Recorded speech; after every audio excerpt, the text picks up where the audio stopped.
ഇറങ്ങിയതിന് ശേഷം ഒരു പ്രത്യേക ഒരു സ്ഥലം കണ്ടിട്ടോ, തൊട്ടടുത്ത് തന്നെയാണ്.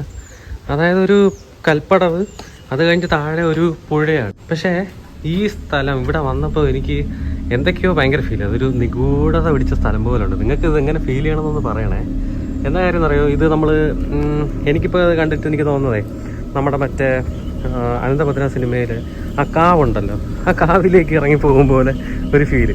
കാരണം വെച്ച് കഴിഞ്ഞാൽ ദിഗംബരൻ്റെ ഒരു സീനും ഒരു ഫീലും ഉണ്ട് കേട്ടോ ഈ ഒരു സ്ഥലം. നോക്കി, ശിവമല്ലിക്കാവ് അല്ലേ? ഓക്കെ, അപ്പോൾ അതേപോലെ എനിക്ക് ഫീൽ ചെയ്യുന്നുണ്ട് ഈ സ്ഥലം. തൊട്ടടുത്ത് തന്നെ, പക്ഷേ അവിടെ കുളമാണ്, ഇവിടെ പുഴയാണെന്നുള്ള വ്യത്യാസം മാത്രമേ ഉള്ളൂ. പക്ഷെ അടിപൊളിയാണ് കേട്ടോ, ഭയങ്കര വൈബ്. ഇത് ഏത് പുഴയാണെന്നൊന്നും അറിയില്ല കേട്ടോ, ആൾക്കാരൊക്കെ കുളിക്കാനൊക്കെ വരുന്ന സ്ഥലമാണെന്ന് തോന്നുന്നു കണ്ടിട്ട്. പക്ഷെ അടിപൊളിയായിട്ടുണ്ട് കേട്ടോ.